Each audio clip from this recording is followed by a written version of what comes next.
Yeah, so welcome to a new course. Very exciting. Yes. You're doing this again. Yes. Yeah. No, we're thrilled to have you back Thank after you. the falls month. So yeah, thank you so much. Thank you. So it's lovely to see. I know some of you were on the last course I did, which was lovely. So it's lovely to see returnees. It's lovely to see new people. And this is going to be a 10-parter, I think we said, didn't we? Yes. So we're going to look at, we'll start off looking at the history, and then we're going to move on to more things like contemporary practice, and we'll hone in on particular subjects like the Quran, hijab, and what have you. So we'll start again. We'll start on those subjects, individual subjects, more towards the end of the course. But we'll start off with the development of Islam and look at it through history, and we'll take little sideways journeys. Okay. Now, it's always quite difficult learning about other religions if you belong to one. It's not so difficult if they have nothing to do with you. So I think many of us, if were learning about Buddhism or Shintoism, we would feel quite neutral about the whole thing. But both Christianity and Islam have history with Judaism. And right at the start, we do have to acknowledge that that's not always been an easy history in either case. And it's helpful just to take a moment to reflect on the baggage we bring with us, the legacy of history that has sometimes seen Muslims and Jews living in peace and cooperation, and sometimes has definitely not seen Muslims and Jews living in peace and cooperation. We also have all the baggage we bring from the modern conflict in the Middle East, which doesn't really help matters, and media distortions sometimes on both sides. And we also have, of course, our own stereotypes. So I'm going to ask us all really just to try and take the charitable view. There are a couple of suggested rules of engagement that I've put on the handout because I think they're quite useful just to remember. So I'm going to try and share. Oh, is it going to let me? I have to apologize also. I recently had a computer meltdown, so things are not always where I expect they are. Okay, well, we've definitely got the hand up, and now let's see if I can possibly share it. It's clearly not going to be as easy as it used to be. Was it put on chat? It's on the chat, definitely. Let's see. It looks as though my computer is not up to sharing it. Bother. I can share it. Okay, that might be an idea. I'm hoping by next week I'll have got the computer back to its usual. Oh, wait a moment. Maybe. Hang on. Let's try. I might just be managing it. Let's see. Is that? Let's see it in the chat. No, that's definitely not helping. Okay, so clearly this is something that has not yet actually been sorted out in my great 9-hour session of sorting out the computer yesterday. Okay, so if, Maxie, I don't know if you can share it, that would be wonderful. Are you staying on for the session? Yes, I am. Fine, so if you don't mind, I might just say move it on a little bit now and then. Thank you so much, and I'm hoping to have that sorted out by next week. Okay, so you can see at the beginning, I've just put rules of the game, 5 useful principles, and these are just useful. It'll be useful also for studying Christianity. If we try and avoid sort of disputation, we don't have to assume that everything the other tradition says is denied by our own tradition. It's not a zero-sum win or lose game. This one I don't think is a problem. Sometimes it can be, depending who you're talking to. We don't learn about other religions or teach our own with a view to making converts in any direction, so that's not part of our concerns. Avoiding syncretism, we're not going to try and replace separate religions by saying they're all the same and they're all lovely and they're all some lovely sort of muddled up jelly that agrees, because they don't. We're going to avoid relativism. We don't have to give up our own beliefs and opinions that our tradition is true if we learn about other people's. We can still retain our opinions and learn about other people in a charitable and generous manner without feeling compromised. And the last thing is to avoid triumphalism. We don't have to assume we've got a complete monopoly on the truth, and that Islam just stole bits and pieces from Judaism and Christianity and made up a new religion. We don't have to assert that history will prove us right and them wrong. We just don't have to do any of those things. And if we can put those bits of baggage down, we're then ready to actually learn about somebody else's tradition in a respectful and non-combative manner. And I'm just going to read a little bit from an excellent book that I thoroughly recommend, Ruth and Firestone's An Introduction to Islam for Jews. And he says one of the reasons that religionists tend to think negatively of other religions is that they employ different methods for judging their own religion than they use to judge the religion of the other.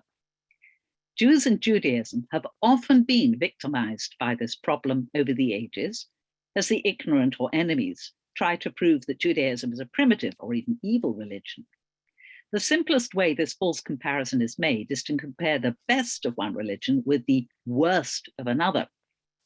One can do this with a variety of topics, but one particularly relevant topic today is war and peace. If one compares the peaceful verses of the Torah with the militant verses of the Quran, one will evaluate the two quite differently than if one compares the militant verses of the Torah with the peaceful verses of the Quran. It's important to compare fairly and not to compare in order to score points. So that's something I want us all to remember when we're sort of thinking about this and asking questions. Okay, so basically we really need to trace the origins and the background to the rise of Islam. But here we first of all have to consider what sources do we have for this information. And the fact is that even more than with the story of the origins of Christianity, we are totally reliant on faith sources, on Muslim sources for the history of the origins of Islam and the life of the founding prophet Muhammad. And there is no other evidence from outside Arabia that we could turn to. For Christianity, there's a little bit of Roman and Greek records, got bits here and there, not very much, but there is some round about the start of Christianity. But for Islam, there is nothing at all. Because it was largely not a literate society in Arabia at the time. And it certainly wasn't in the center of the major literate civilizations of the time. So we don't have records. There's no evidence from the time of Muhammad about what was happening outside, from outside Arabia. And there's precious little from Arabia itself. Now, the first most obvious source for learning anything about this is the Quran itself, the sacred scripture of Islam. So we need to we'll come back to a full session on the Quran, but just to start off, basic knowledge about the Quran. It's written in Arabic, classical Arabic, that's not the easiest for modern day Arabic speakers to understand. It's made up of 114 chapters or surahs, and surah is cognate to the Hebrew word surah, so it means something like a shape or a form, but we can think of them as chapters. They're divided into individual verses. Each verse is an ayah, and the plural is ayat. And again, that's a bit cognate to ot, to a sign in Hebrew. So again, sometimes people speak of them as signs, individual signs. And the different chapters are arranged roughly in length order, with the longest ones coming first and the shortest at the end. However, where it's very, very different from the Tanakh is that it does not really present as a narrative book. It doesn't tell you stories, it's prophetic utterances. Here and there are stories within those utterances, but it is not a chronologically ordered book. It's not a history in any sense of the term. It has very, very few references or clear references to Muhammad's life or the first years of the fledgling Muslim community. Muhammad actually only is mentioned by name 4 times in the Quran. And even for the most traditional of Muslims, you cannot actually extract Muhammad's life and the founding of Islam from the Quran itself. It just isn't that sort of book. So the second source, which is actually our major source, is what are called, it's a sort of biography called the Sirat Rasul Allah, the life of the messenger of Allah, of God, which was written about a century after Muhammad's death in about 632 CE. And basically that was composed of oral traditions of hadith. There are many hadith on many subjects, but ones that related to Muhammad and the events of his life were collected by somebody called Ibn Ishaq, and he wrote them down. He died in about 767, and he was, you could say, the first biographer, but he is writing 100 years after Muhammad had died. Other authors wrote biographies and added information, but all of them go back to Ibn Ishaq's version, which is the earliest one known. And the version we have of it is actually heavily edited by a later writer called Ibn Hisham. And he says he cuts that original work down about a century after it was written. So we're talking 800s CE now. So what we have is an edited version of a biography that was put together from oral traditions about 100 years after Muhammad's death. Now, that's not nothing, but it's not contemporary evidence. So from a historical point of view, it's a little bit difficult to reconstruct what was happening, or you might say that certain elements of that are basically unprovable in historical terms. But that goes actually for a lot of the Torah as well, I have to say, and it goes certainly for the origin stories of Christianity. There's not a lot of contemporary evidence that would actually prove, or for that matter, disprove very much of these things. So just to give you a little sample of this earliest biography of Muhammad, it's presented as a set of hadiths, and the hadith is composed of two parts. You have the chain of transmission. That should sound actually very, very familiar to you if you've ever read Mishnah or Talmud. X said that Y said that Z said, and that chain is attached to the information.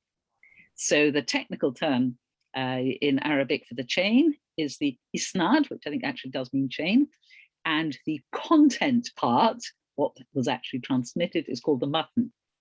So here we have the chain. Ibn Shihab al-Zuhri told me, that's Ibn Ishaq who's writing this book, and he had it from somebody called Ubayd ibn Abdallah ibn Utbah, and he had it from Aisha, the Prophet's favorite wife. So this is 4 generations down, or 4 transmissions down, and this is what is transmitted. That she, Aisha, used to hear the apostle Muhammad say, God never takes a prophet to himself without giving him the choice. In other words, God consults prophets about when they want to die. When Muhammad was at the point of death, the last word I heard the apostle saying was, nay, rather the exalted companion of paradise. In other words, he had heard God giving him a choice. Would you like to die now and come to paradise, or would you like to go on living in the world? And he said, no, I'd rather be an exalted companion of paradise. In other words, no, this is the right time for me to die. I said to myself, then by God, he is not choosing us. And I knew that that was what he used to tell us, namely that a prophet does not die without being given the choice. Now you can see the sort of material here. There's an interesting theological comment about God's communication with the prophet. But this is not the sort of thing you could prove or disprove historically.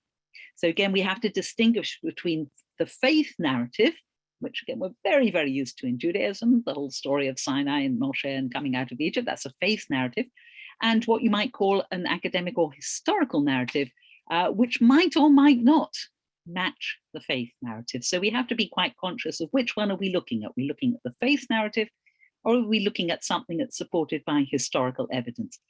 And almost without exception, origin stories of religion only have faith accounts. It's very, very rare you can get evidence, maybe for later religions like Mormonism, for instance. I imagine there's quite a lot of contemporary evidence that is independent of their faith tradition.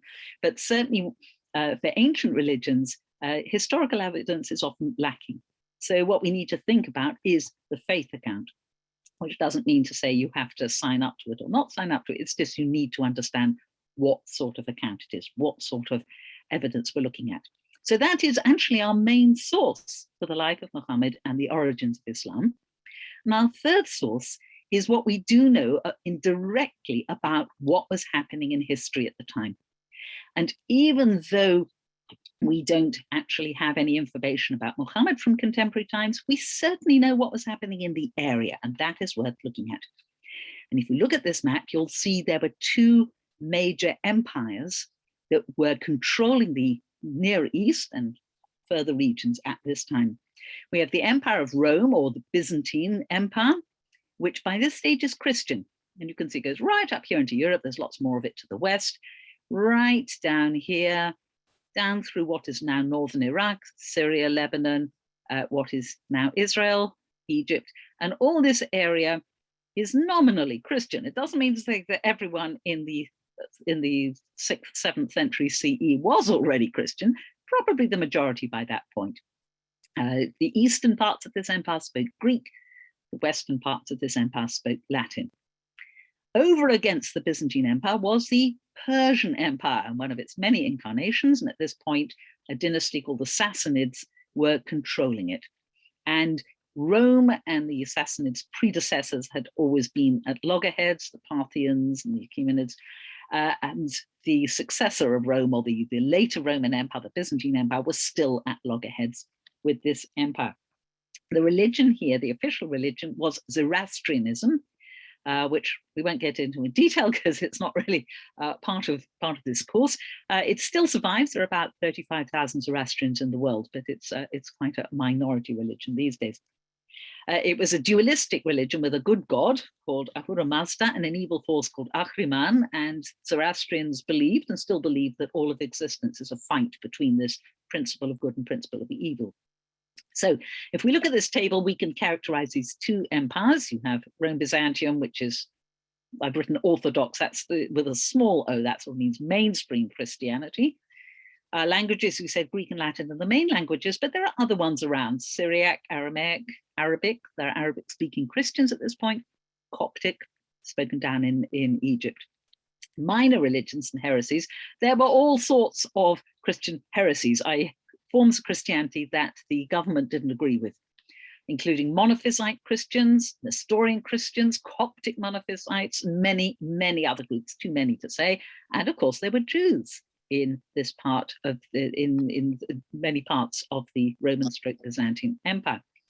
What was going on? Well, the great big church councils were being held at the time that decided mainstream Christian doctrine and policy. There was an intense discussion of the nature of Jesus. Was he God? Was he man? Was he both? Which way was he mixed, if he was mixed, etc., etc. The worship of saints and relics was developing a lot. And as we said before, there was political and military tension with the Persian Empire.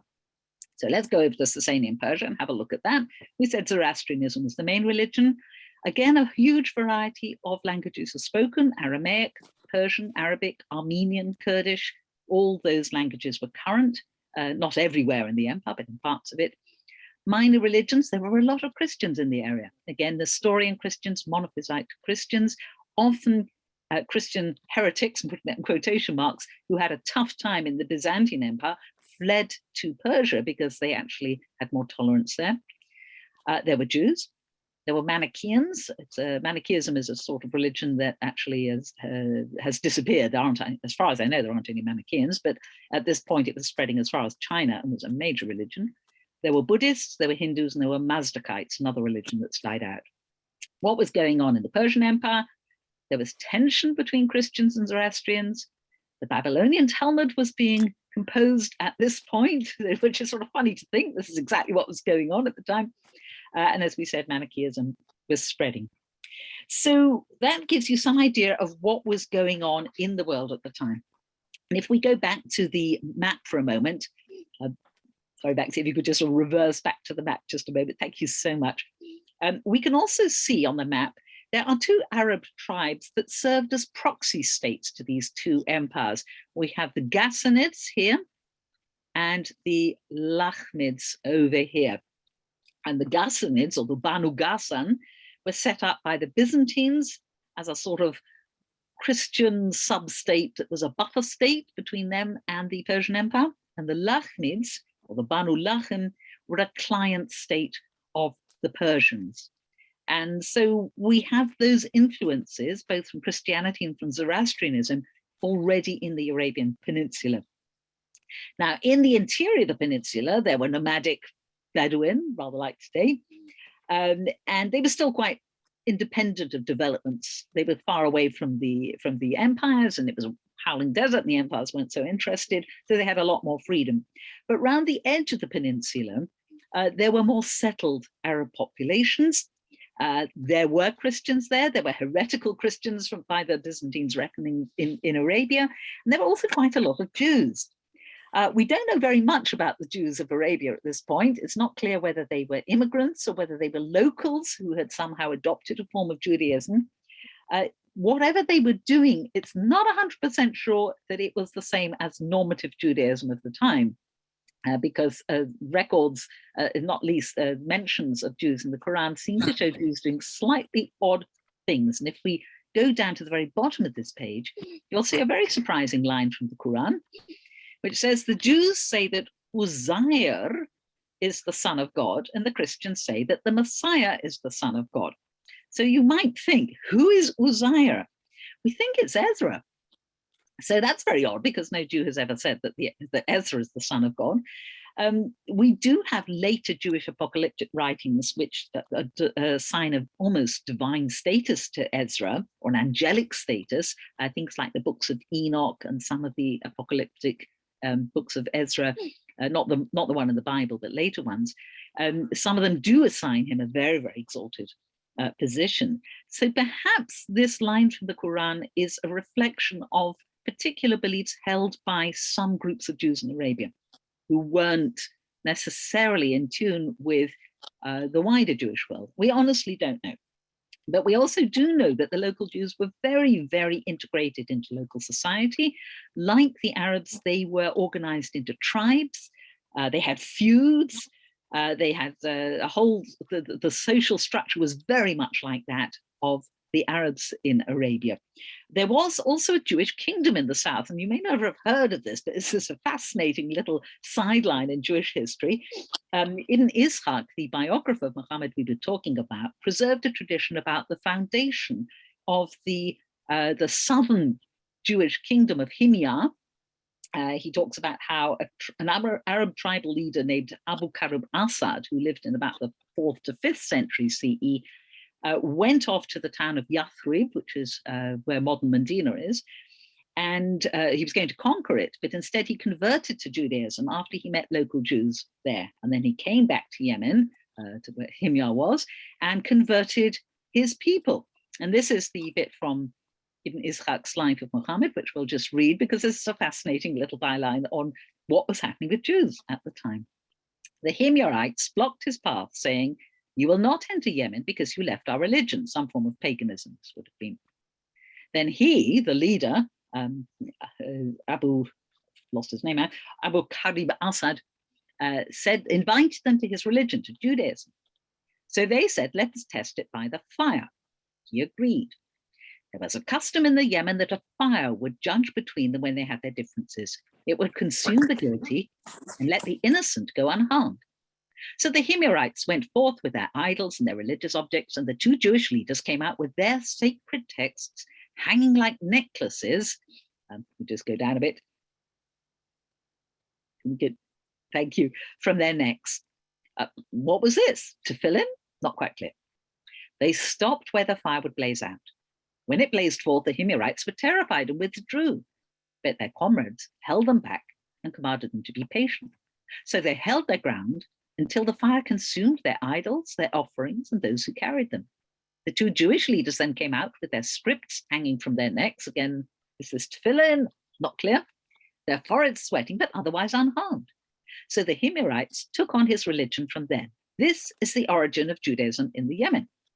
And again, this doesn't sound exactly like a historical account, it's all mixed up with a miracle, but it does seem to have some sort of memory of Judaism being introduced into the south of the Arabian Peninsula and there actually being a kingdom. And we do know from other sources that there was this kingdom. That's an undisputed historical fact. The son of this leader was called Yusuf or Yosef. He became a great warrior, and he ruled Yemen for about 38 years in the middle of the 6th century CE. Just before the life of Muhammad. He resisted an invasion by the Christian Ethiopians, and he actually massacred the Christian inhabitants of the town of Najran. And we have that recorded both in early Christian sources and in early Muslim histories. And eventually, King Yusuf was killed by the Ethiopian invaders, and that was the end of the Jewish kingdom of Himyar. So it's an unusual story, and not one that most of us learned in Cheder, but there was a Jewish presence, and possibly not a normative Jewish presence, something much more localized, much more integrated with local culture and ideas of society than we would be used to. We might not really be, might not recognize them as particularly Jewish, but fascinating that this was around. So as well as Jewish influences in the area, there were also local Arab monotheists. They're described in the Quran by the word Hanif, and that's also the word used to describe Abraham. So for Muslims, a Hanif is somebody who has come to a knowledge that there only is one God, but perhaps doesn't actually belong to one organized religion, perhaps precedes later religions. And we also know there were other prophets around during Muhammad's lifetime. There was a rival prophet called Musaylima, who was also a monotheist. He, like Muhammad, claimed to have received revelations from God.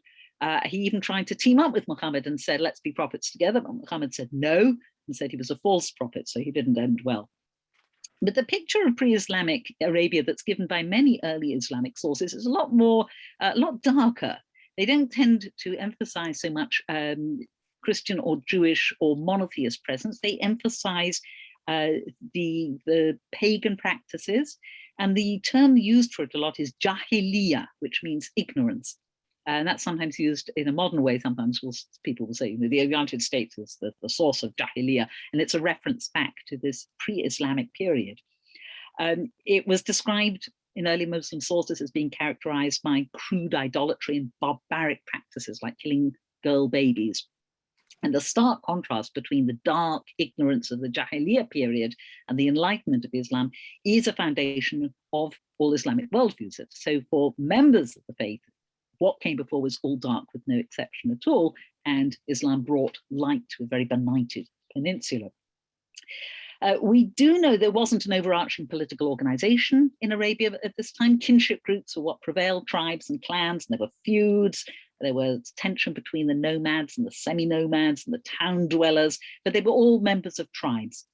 It was it wasn't completely anarchic because the same rules of engagement were recognized by everyone. And if you conducted a feud, there were rules. You couldn't go and kill women and children in a feud. You could kill other tribal members, but there were limits on this. But it was quite a disorderly system that engendered constant mistrust and conflict and shifting alliances. One of the reasons for the success of early Islam was it provided a way of getting beyond this and getting out of this situation of endless strife into a much more centered, unified political and social unity. So that was one of its early appeals. So having looked at the sources that are available, not very many of them, and the situation in the Arabian Peninsula at the time, let's go down and focus on the story of the founder of Islam, on Muhammad himself. And again, here we are completely reliant on early Muslim sources because we have no external sources at all. So this is largely the faith view, and there's no way of critiquing it whatsoever. But one also has to understand, if you want to understand Islam today, you need to understand that this is what Muslims believe, definitely, whatever your own historical reservations might be about it. Just as in Judaism, we may believe passionately the Exodus, but somebody outside might go, well, there's no archaeological evidence for the Exodus, and that is a faith story. So again, it depends where you're looking from, what your point of perception is. Are you inside or outside? So I'm going to tell you now the inside the faith story, basically. And it's important to note that Muslims don't really see Muhammad as an innovator or a founder of a religion. To them, there is only one monotheistic religion, and that was the religion followed by Adam and Noah and all the prophets who are mentioned in the Bible. And they see it as gradually becoming corrupt and overlaid with idolatry and all the evils associated with idolatry. So for Muslims, Muhammad comes to renew and re-proclaim the true religion. And he is the last in a chain of prophets that include, as we said, many figures from Tanakh. So Adam, Noah, or Nuh in Arabic, Abraham, who's Ibrahim, Ishmael, who's Ismail, and David, who's Daud, are all prophets in the Islamic tradition. They also include figures from the New Testament, so John the Baptist, who's Yahya in Arabic, and Jesus, who is Isa in Arabic, are also prophets. And there are also a scattering of local Arabian prophets who are only known from the Quran and nowhere else. There's one called Hud, for instance. And this sort of, not quite anthologizing, but this acceptance of a tradition of a monotheistic religion that can't be characterized as Judaism or Christianity, but just is religion, and Muhammad being the last and the best of the prophets, is very, very strong in Islam. So let's have a look at some quotes from the Quran that actually express this. So here's one from the 2nd chapter. Say, we believe in God and in what was brought down to us, and what was brought down to Abraham and Ishmael and Isaac and Jacob and the tribes, that's the tribes of Israel, and what was given to Moses and Jesus, and what was given to the prophets from their Lord. We do not distinguish between any of them. We are submitters, Muslimun, to him, i.e. to God. That gives you a sort of feel of the fact that these figures are not characterized as Jewish or Christian. They're just prophets. And we can also see this with the Muslim attitude to scriptures, that preceding scriptures are genuine scriptures. We'll talk also about some other aspects of the reception of preceding scriptures later, but for the moment. Again, from the chapter 3 of the Quran, God brought down the book to you in truth. In this case, the book means the Quran, verifying what was before it. God brought down the Torah, the Taurat, and the gospel, the Injil, probably comes from the Greek word evangelion, the evangel, before as a guide to humanity. And he brought down the Furqan. No agreement on how to translate that. It's sometimes translated as criterion. Some people see it as a description of the Quran. Those who deny the signs of God will have a terrible punishment. God is almighty, able to exact revenge. So from the faith point of view, Muhammad is the last and best of the prophets, and the Quran is the last and best in a series of revelations from God that are given to various prophets. So if we turn to the life of Muhammad himself, according to the traditional account, he was born in Mecca in 570 CE into the clan of Hashim, hence the Hashemite kingdom of Jordan, and the clan of Hashim was part of the bigger tribe of Quraysh. Mecca was already a holy town. It had an ancient black stone house called the Kaaba, which is still there, which at this stage contained idols, and it stood within a sacred area called the Haram. Again, there are links here to Hebrew cherem and various other concepts that you can find in Tanakh. And the Kaaba and its surrounding area were the focus of the local pilgrimage rites. There were annual pilgrimages well before the Muslim Hajj. The Quraysh dominated the town of Mecca, and they derived their income from the pilgrims who came to see the holy sites, and especially at pilgrimage time, and also from trading. So this is where Muhammad grows up. His father Abdullah died before he was born, and his mother Amina died when he was 6. So he grew up essentially as an orphan, protected by his uncle Abu Talib. Muhammad seems to have worked as a shepherd, and he also went on some of the local trading caravans, lots and lots of them. And eventually he came to the notice of a wealthy widow called Khadija, and they got married. She was older than him. He seems to have been troubled very much by injustice in society, and he regularly retreated to a nearby cave on Mount Hira to meditate and commune with God. And in the year 610 CE, when he was 40 years old, and again, 40 is a significant number in the Bible, so we may have common traditions here about numbers' significance. On the 27th day of the month Ramadan, he was confronted by a heavenly being, and again, later tradition, not the Quran itself, says it was the angel Gabriel, who is Jibril in Arabic. And this being commanded him, Ikra, read or recite, like the Hebrew word kufresh aleph, ikro, kra. It's very much got the connotations both of calling, reciting, and reading. It's got the same sort of semantic field here. And again, the traditional account says that Muhammad said, I can't, and was asked a second time, said, I can't, and was asked a third time, and that this word ikra, recite or read, was followed by the first revelation of the Quran, which is traditionally thought to be what is now chapter 96. So it reads, recite in the name of your Lord who created the human from a clot. Recite, your Lord is all-giving, who taught by the pen, taught the human what he did not know before. And these lines are in a poetic style that was pre-Islamic, called Sajj. We'll come back to the relationship between pre-Islamic poetry and the Quran later, but it's clear that this represents divine utterance and divine revelation, because it's not just prose, it's special speech. So again, the account that comes from Ibn Ishaq goes on that Muhammad went home, not at all sure if he'd actually seen something, but his wife and her cousin Waraka, who was a Christian, said, yes, it's an angel. Sorry. And Muhammad then was a bit worried, maybe it was a bad angel, a demon.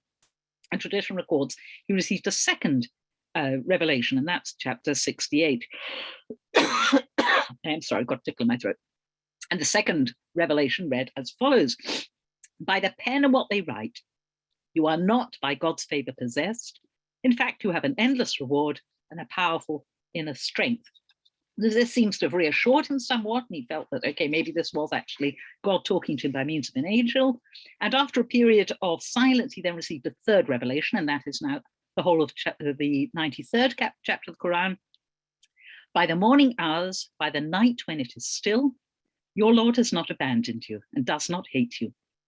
What is after will be better than what came before. To you the Lord will be giving. You will be content. Did he not find you orphaned and gave you shelter? Find you lost and guide you? Find you in hunger and provide for you? As for the orphan, do not oppress him. And one who asks, do not turn him away. And the grace of your Lord proclaim. Now you can already see from these examples that there isn't a narrative here. So the understanding of these three passages we've just read as episodes in Muhammad's life comes not in the Quran itself, but in this biography by Ibn Ishaq and early Muslim tradition. But there's no framing story in the Quran that says, and then Muhammad on the third occasion heard a voice that said, it's just the text. So this is why the Quran is not much used to reconstruct historical developments, because it's just not that sort of text. It doesn't aim to be a historical text at all. So if we go back to the traditional account, largely from Ibn Ishaq, at this point, Muhammad starts going out and preaching in the city, in Mecca, and preaches a message of ethical monotheism. He announces there's one God, not lots of gods like his contemporaries think. He announces that only God should be worshipped, and that God demands justice and ethical behavior from all humans.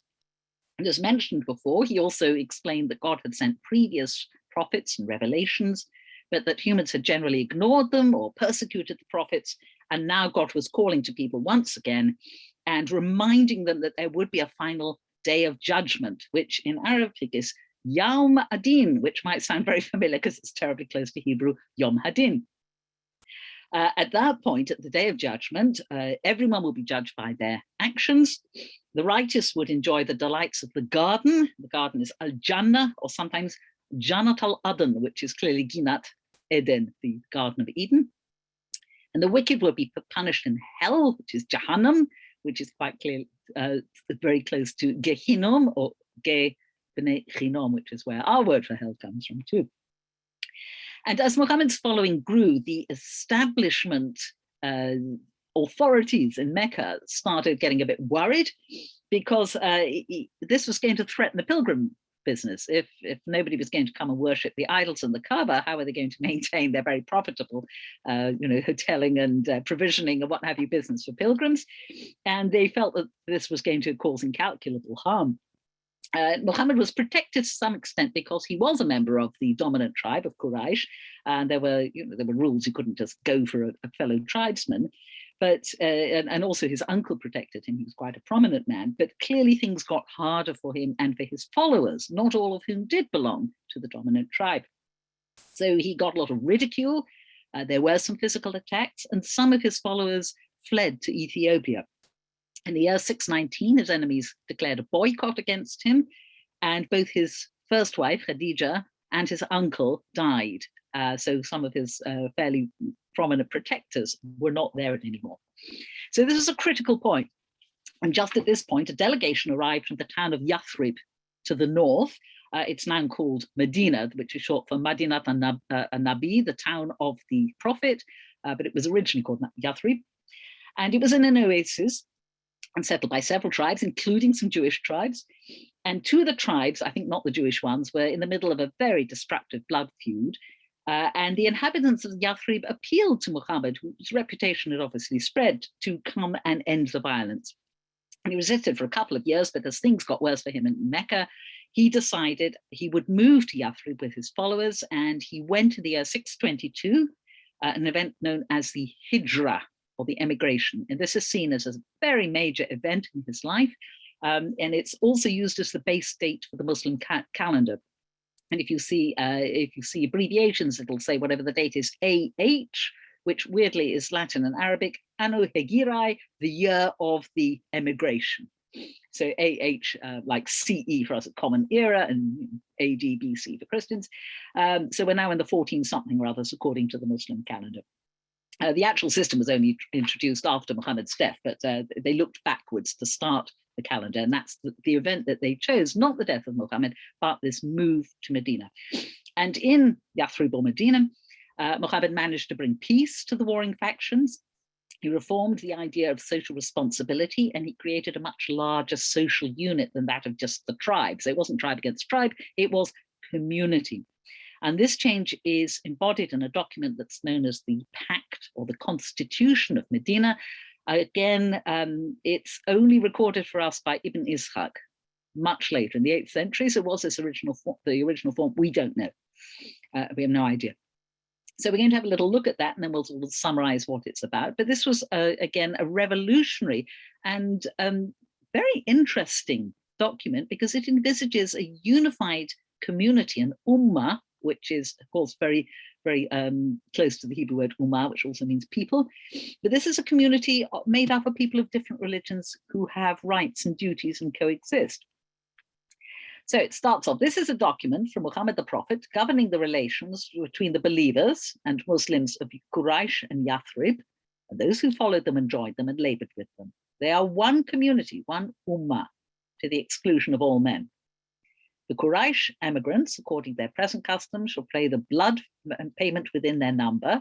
In other words, if one of them kills somebody else, it's punished not by killing the murderer, but by paying a blood fine, and that was customary in tribal society. If you killed one of your own group, you paid blood money for them. If you killed somebody of another group, you went and killed the person that you could expect somebody to try and come and kill you. Okay, so this is saying, okay, how do we do this? It's an important bit of social glue. Who pays what? So the Quraysh emigrants shall pay their blood payment within their number, and shall redeem their prisoners with the kindness and justice common among believers. So if somebody falls prisoner in some sort of raid, they have a duty to buy them back. The Banu Auf, this is one of the tribes of Medina, according to their present custom, shall pay the blood payments they paid in the Jahiliya, in the pre-Islamic era. Every section shall redeem its prisoners with the kindness and justice common among believers. The Banu Sada, the Banu Harith, and the Banu Jusham, and the Banu Najjar, likewise, different tribes. The God-fearing believers shall be against the rebellious, or him who seeks to spread injustice, or sin, or enmity, or corruption between believers. The hand of every man shall be against him, even if he be a son of one of them. So no dissension within the community. If people are understood to be working against the community, they will be punished.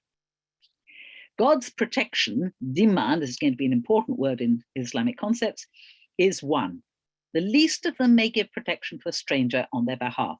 This extends a feature of tribal society. You could have a client, you could have somebody who was an ally or a friend who was under your protection. They weren't a member of the tribe, but you were responsible for protecting them from other members of your tribe, and it was a recognized relationship. So a client is usually the word used for this relationship. To the Jew who follows us belong help and equality. He shall not be wronged, nor shall his enemies be aided. This is not the Jew who follows us, it's not the Jew who converts, that's the Jew who agrees to be part of this new social deal. They're still Jews, they haven't changed their religion, but they are being, as long as they sign up to be members of this new Ummah, they are equal members. The peace of the believers is indivisible. No separate peace shall be made when believers are fighting in the way of God. Conditions must be fair and equitable to all. So no bits of this new social cohesive whole can go off and make separate peace treaties.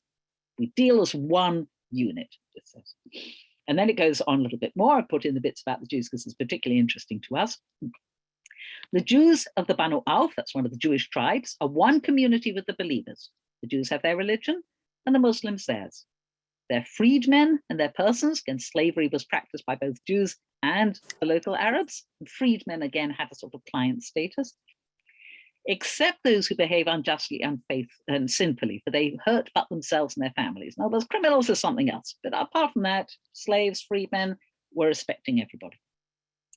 The same applies to the Jews of the Banu Najjar, the Banu Harith, the Banu Sada, the Banu Jusham. These are all the different Jewish tribes. Loyalty is protection against treachery. The freedom of the Talaba are as themselves. So again, freedmen count as tribal members. The close friends of the Jews are as themselves. This is again probably clients.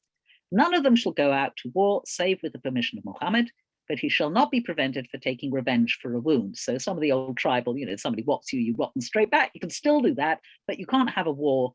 War in this context really means raiding unless the leader of the community agrees. The Jews must bear their expenses and the Muslims their expenses. In other words, everybody funds the fighting. Each must help the other against anyone who attacks the people of this document. The remarkable thing about this is a very new type of society made up of people of different religions who enter a contract to act as a unit. They still have many of their own privileges, but certain things like waging war are a communal thing. And there is responsibility for other members of this large ummah, this large group or commune. And we can summarize the rights of the non-Muslims in this community as follows. First of all, it says quite clearly that the protection or the security of God, the dhimma of God, is equal for all groups. The second principle is that non-Muslim members have equal political and cultural rights as Muslim members of this group, and they'll have autonomy and freedom of religion. The third point that comes out of this is that non-Muslims will fight with the Muslims against enemies of the entire group, and they will share the cost of the war, and they will not commit any treachery between groups. And the last principle here is that non-Muslims, this comes out of a bit I didn't quote here, don't have to take part in religious wars of the Muslims. So if the Muslims decide to go off and try and impose the way of Islam, the Jews are not obliged to fight in that particular war. It's a different type of war. So this agreement seemed to have worked fairly well for some time, although not everyone in Medina by any means was convinced that Muhammad actually was a prophet, and notably the Jews were not convinced at all. But the population was quite large and was obviously increased by the arrival of Muhammad and his followers, and it couldn't really be sustained by the local agricultural resources. You'll remember that Arabia is not madly fertile, certainly not around Medina, and resources were pretty scarce. So they turned to a traditional solution, which was to raid outsiders, which is what tribes had been doing since time immemorial. So they couldn't do this locally because all the local tribes were covered by this constitution and they formed a single ummah, and clearly you couldn't raid your own group. So they looked further afield, and the obvious target was the trading caravans of Quraysh, the tribe from which Muhammad came, but who had rejected him and driven him out of Medina, out of Mecca. So I think he felt that this was, fair game. In normal circumstances, Muhammad's tribal ties to the rest of Quraysh would have stopped that, but basically they more or less said, you're not a member of the tribe anymore, so they were considered fair game. And in 624 CE, Muhammad and his followers, probably including the Jews, managed to capture a major trading caravan in what became known as the Battle of Badr. The next year there was another go, but they lost that one. That was the Battle of Uhud, and the Quraysh sent a revenge raid, reportedly with 3,000 infantry and 200 cavalry, though again, it's very, very difficult to trust ancient numbers because they're very often inflated. Luckily for Muhammad, the Meccans didn't carry the raid or the war into Medina itself, so he survived. And 2 years later, there was a battle that ended in stalemate. This is when the Meccans came back and besieged Medina, and this was known as the Battle of the Trench, because Muhammad knew they were coming and dug a defensive trench around the town to deter the attackers. And the siege was lifted after a few weeks of it, and there wasn't any clear victory. So that's where we're going to leave it for this week, in the middle of the Medinan period. And next week we'll finish off the story about how Muhammad gets back to Mecca, and we'll look at how Islam suddenly took off. But at this stage, I don't think anyone would necessarily have really predicted it was going to be a big thing. It was a fairly local phenomenon. The unusual thing, I think, was the cooperation with other groups. That was clearly quite necessary. If you're a very, very small group, you're going to need to have treaties of alliance with other groups and turn that to your advantage, especially if you have the whole of your tribe against you. So you can see very much that this was a very sensible policy. But what is quite remarkable here is there seems to be, for the first time in Arabia, an idea of a group that goes beyond tribe, beyond clan, beyond religion, and is something bigger, in which people of different tribes, people of different religions can cooperate for the good of the group as a whole. So that's a very unusual and interesting feature. And these days, actually, this document is looked back to by a number of liberal Muslims who say, well, this is a basis for interfaith relations. We can use these ideas from early Islam, and we can repurpose them now for cooperation. Again, it would depend which group of Muslims. And another thing we need to bear in mind as we're going through this story is, as Islam develops, it becomes increasingly fragmented into groups, a bit like Christianity, and to some extent a bit like Judaism as well. And it's never a wise idea to presume that any religion is monolithic. And we know this from our experience in Judaism. This is even more true of Islam. There are more Muslims than there are Jews, and they have more groups than Jews do. So we'll see how, as we go through the history, we'll see the idea of how early sources can be read in different ways by later believers. And we'll see that this is a source that liberal Muslims go back to a lot. Maybe more chauvinistic Muslims don't use this source so much, and there is different interpretation, which is, of course, at least as important as the original documents themselves, supposing that this even is the original version. I'm going to have a look at some of the questions in the chat. Freddie Mercury, Zoroastrian. Yes, he was.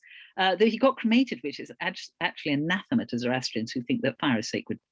But yeah, I don't think he was very from Zoroastrian. Could Purkan, I don't know, Purkan, it means in Aramaic, it means salvation. I'm not sure if that exactly, there's a dispute about what exactly it does mean. I'm not sure if anyone has actually looked at that Aramaic connection and said maybe Purkan and Furkan are the same thing. I'm not sure. Rome was indeed a multinational empire, but it was the Romans ruling the other empire, the other peoples, not on an equal basis at all.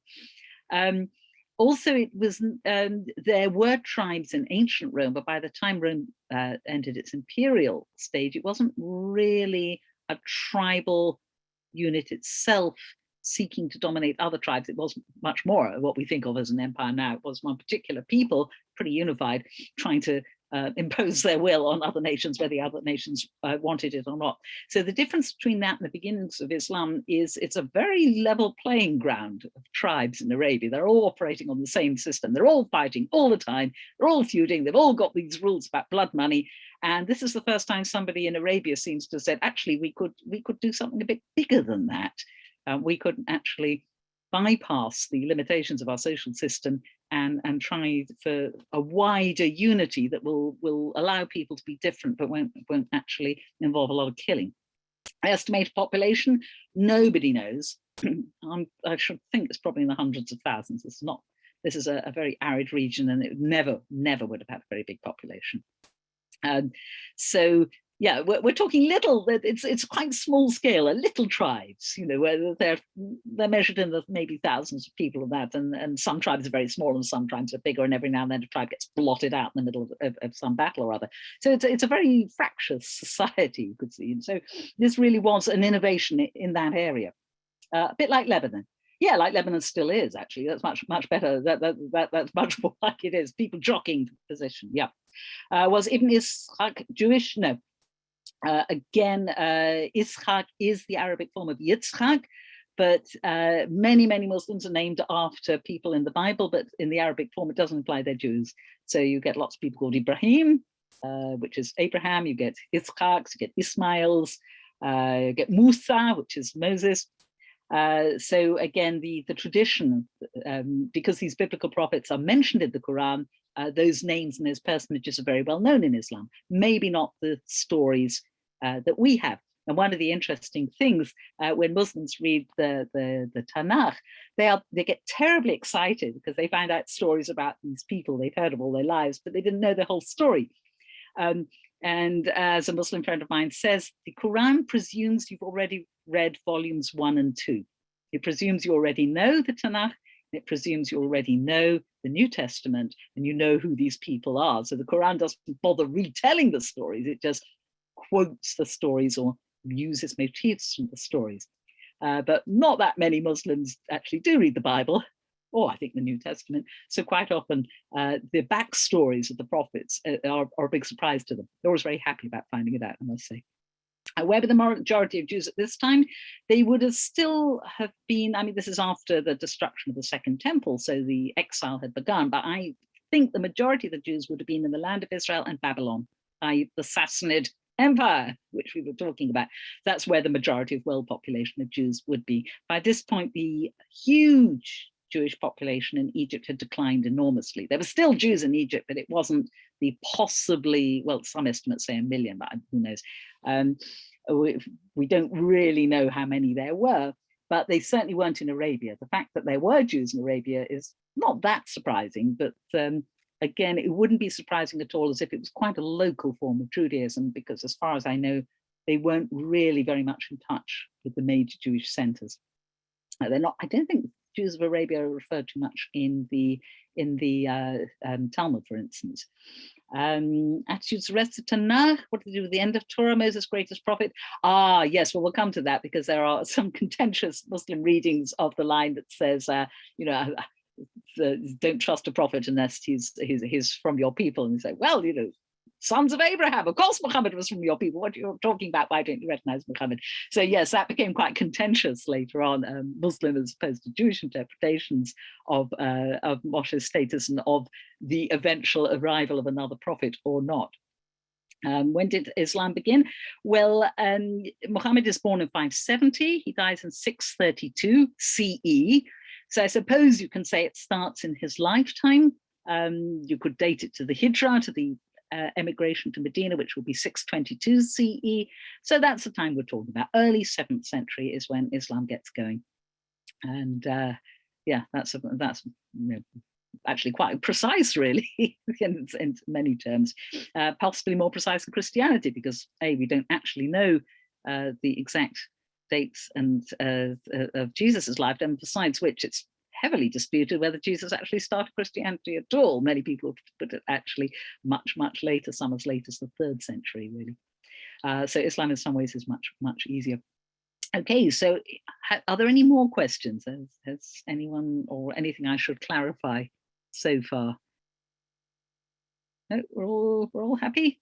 Fantastic. So next time, as I say, we'll finish off the life of Muhammad. We'll look at the Jewish reception of Muhammad, because there was a Jewish rejection of Muhammad, obviously, otherwise we probably mostly wouldn't still be here. Some Jews did convert to Islam early on, but by no means the majority. And we'll look at the surprising to everyone, I think, rapid expansion of this energized band of bearers of a new religion right across those ancient empires we were looking at today. And I think that they weren't really planning for it either. It was, as I say, quite a surprise. So we'll look at that and how Islam spreads, which is slower than people think, actually. Okay, so I'll see you all next week. Yes, I think, look, I'm finishing early. My heavens, that's no good. If there's any more questions at all, this is your chance to ask. So we're good. Okay, I'll see you all next week. Yeah, thank you so much. It is surprising to me that, this is finishing early too, because, such a comprehensive lecture. Thank you so much. I was conscious that last time I was cramming in an awful lot, and I thought, let's spread it out a bit more this time. So thank you so much for, starting off our winter session.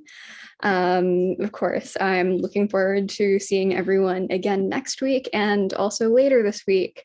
Tomorrow at 8:30, Dr. William Guthartz will be starting a 4-part series on the changing conceptions of time in Halacha. What else? Wednesday at 1:30 p.m., Rabbi Avraham Kowalski will be starting a series on topics in Sefer Shemot. Then at 8 p.m., also Wednesday, Dr. Moshe Sokolow will be continuing his series on how the Tanakh evolved.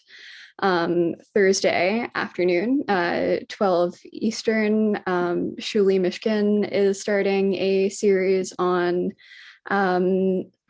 archaeological sites in Israel and their relationship to the texts of Nach. Then at 8:30, same night, we'll be having our regular Parsha share this week with Rabbi Moshe Shulman. And then, of course, on Friday at 9 a.m. Eastern, Rabbi Kalman will be teaching a shir on the Siddur. So, we have a lot of new things happening this winter, and I hope we'll see you back at, any number of those shiurim. So thank you so much, and have a good week.